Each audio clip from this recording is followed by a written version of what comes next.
इस वीडियो में हम करेंगे कक्षा 10 का प्रश्नावली 4.2 का प्रश्न नंबर 6, जो कि इस प्रश्नावली का लास्ट प्रश्न है। प्रश्न है, एक कुटीर उद्योग एक दिन में कुछ बर्तनों का निर्माण करता है। यानी कोई कुटीर उद्योग है जो एक दिन में कुछ बर्तनों का निर्माण करता है।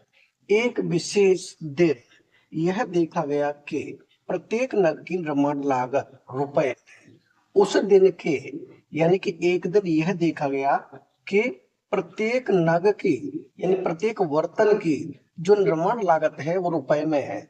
उस दिन के निर्माण किए बर्तनों की संख्या के दुगने से 3 अधिक थी। यानी कि एक विशेष दिन यह देखा गया कि प्रत्येक नग की जो निर्माण लागत है वो बर्तनों की संख्या के दुगने से भी 3 अधिक थी। यदि उस दिन की कुल निर्माण लागत 90 रुपए थी, यानी उस दिन की कुल निर्माण लागत कितनी थी? 90 रुपए थी। तो निर्मित बर्तनों की संख्या और प्रत्येक नग की लागत ज्ञात कीजिए। तो हमें निर्मित बर्तनों की संख्या बतानी है और प्रत्येक बर्तन की लागत बता रही है। तो बर्तनों की संख्या हम मान लेंगे, यहाँ लिखे माना। माना निर्मित बर्तनों की संख्या, निर्मित निर्मित बर्तनों बर्तनों की संख्या संख्या बराबर एक से। यानी कि हमने मान लिया कि बर्तनों की जो संख्या है वो कितनी है? एक से। अब प्रत्येक नग की लागत, यानी कि प्रत्येक नग की लागत, प्रत्येक नग नग की लागत लागत बराबर प्रत्येक नग की लागत कितनी होगी? प्रत्येक नग की लागत होगी बर्तनों की संख्या के दुगने से भी 3 अधिक है। तो बर्तनों की संख्या कितनी है? x है, तो इसका दुगना यानी कि 2x, उससे भी 3 अधिक, उसमें हम 3 जोड़ देंगे। यानी कि एक बर्तन की निर्माण लागत हो जाएगी 2x + 3, जब की कुल निर्माण लागत दी है 90 रुपए।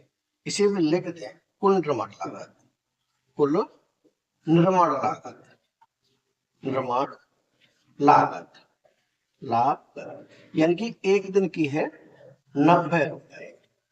अब कुल निर्माण लागत कैसे निकलेगी? बर्तनों की संख्या में एक बर्तन की लागत का अगर हम गुणा कर देंगे तो कुल निर्माण लागत निकल जाएगी, यानी 90 के बराबर हो जाएगी। तो इसे कर दें, यानी कि बर्तनों की संख्या क्या है? बर्तनों की संख्या x गुणा, और एक नग की लागत क्या है? वो है 2x + 3। इसे कर दे ब्रैकेट में 2x + 3 बराबर किसके हो जाएंगे? 90 रुपए के। इससे आगे हल करेंगे तो इस x का गुणा करेंगे हम ब्रैकेट वाली संख्या में, यानी x का गुणा 2x से, तो ये हो जाएगा 2x²। अब x का गुणा करेंगे 3 से, तो ये हो जाएगा 3x। 90 को ले आए इधर तो माइनस के हो गया 90 बराबर 0। अब हम क्या करेंगे? इस 90 का गुणा करेंगे 2 से, तो 90 का गुणा 2 से करने पर कितना हो जाएगा? ये हो जाएगा 9 दूनी 18, यानी 180। अब 180 के ऐसे गुणनखंड करेंगे घटाने पर 3 आ जाए, तो यहां करें 180 के गुणनखंड। सम संख्या है तो 2 का भाग चला जाएगा, यानी 2 9 18, 90 बार 2 का फिर चला जाएगा, ये हो जाएगा 45। अब रहेगा 3 का भाग, ये हो जाएगा 3 का 3, 3 पंजे 15। अब फिर जाएगा 3 का 3 पंजे 15। अब रहेगा 5 से, 5 एकड़ 5। अब हम इसे देखेंगे तो 2 दूनी 4, 4 3 12, 3 पंजे 15, 3 पंजे 15 और ये 4 3 12, यानी ये हो गया 12, ये हो गया 15। अगर 15 में से 12 घटा दे तो कितना बचेगा? 3 बचेगा, यही हमें लाना था। इसे लिख देंगे, यानी है 2x² प्लस के लाना है तो बड़ी संख्या लिखेंगे प्लस की, यानी 15x माइनस हो जाएगा 12x माइनस 90 बराबर 0। अब इसमें से और इसमें से, इनमें से लेंगे कॉमन, तो इसमें क्या कॉमन है? केवल x कॉमन है, x से लेंगे कॉमन, यहाँ बचेगा 2x, तो 2x प्लस x बाहर आ गया, यहाँ गया 15 बचेगा यहाँ, अब इसमें क्या कॉमन है, इसमें कॉमन लेंगे हम -6, क्योंकि निशान भी बदलना है, तो माइनस के 6 कॉमन लेंगे। -6 कॉमन लेने पर यानी 6 का भाग देंगे 12 में, तो 6 दूनी 12, 2x बचेगा, यहाँ निशान चेंज हो जाएगा। अब 6 का भाग देंगे 90 में, तो ये जाएगा 15, ब्रैकेट में हो जाएगा बराबर 0। अब एक पद ये हो गया, दूसरा पद ये हो गया, दोनों पद में क्या कॉमन है, 2x + 15 इसमें भी है, 2x + 15 इसमें भी है, यानी यहाँ निशान चेंज हो जाएगा, यहाँ प्लस हो जाएगा, क्योंकि हमने माइनस कॉमन लिया है। तो दोनों ब्रैकेट में क्या है, 2x + 15, 2x + 15, तो दोनों में से कॉमन ले 2x + 15। अब यहाँ बचेगा x, तो ये हो गया x, यहाँ है माइनस, क्या है माइनस, यानी माइनस के 6, ब्रैकेट में हो गया बराबर 0। अब इन दोनों को हम 0 के बराबर करेंगे, तो पहले के बारे से यहाँ लिख लें, यानी यहाँ कर दें आगे, ये है 2x + 15, एक ब्रैकेट में 2x + 15, दूसरे ब्रैकेट में x - 6 बराबर में है 0, तो यहाँ x - 6 बराबर 0।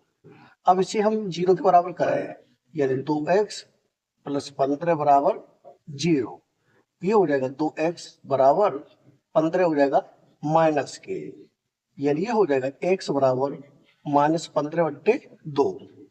अब x का मान कितना आया, -15/2, तो ये तो सही उत्तर हो ही नहीं सकता, क्योंकि संख्या आ रही है बट्टे में और माइनस में, जबकि वर्तनों की संख्या ना तो माइनस में हो सकती ना ही बट्टे में हो सकती, तो ये उत्तर नहीं हो सकता। अब दूसरा मान निकाले हम यहाँ से, यानी ये है x - 6 बराबर 0, ये हो जाएगा x बराबर 6, यानी x का मान कितना आ गया, x का मान आ गया 6, ये उत्तर होगा सही।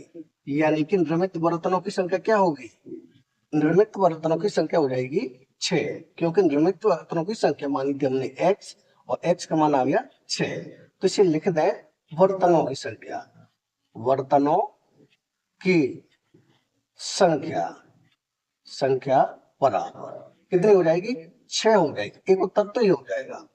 दूसरा क्या है, प्रत्येक नग की लागत 2x + 3 है, तो यहाँ लिखे प्रत्येक नग की लागत, प्रत्येक नग की लागत, लागत कितनी है 2x + 3, तो यहाँ लिखे 2x + 3, 2x, x का मान कितना आया 6, तो यहाँ लिखेंगे 6 + 3, ये हो जाएगा 2 × 6 = 12 + 3, 12 में 3 जोड़ेंगे तो कितना हो जाएगा, ये हो जाएगा 15, यानी कि प्रत्येक नग की लागत कितनी होगी, ये हो जाएगी 15 रुपए। ये हो जाएगा हमारा दूसरा उत्तर, यानी इसके 2 उत्तर होंगे, वर्तनों की संख्या हो जाएगी 6 और प्रत्येक नग की लागत हो जाएगी 15 रुपए, यही हो जाएगा हमारा उत्तर। यानी कि प्रश्न नंबर 6 हो चुका है कंप्लीट। अगर वीडियो पसंद आए तो लाइक करें, कमेंट करें, अपने दोस्तों के साथ शेयर करें। धन्यवाद।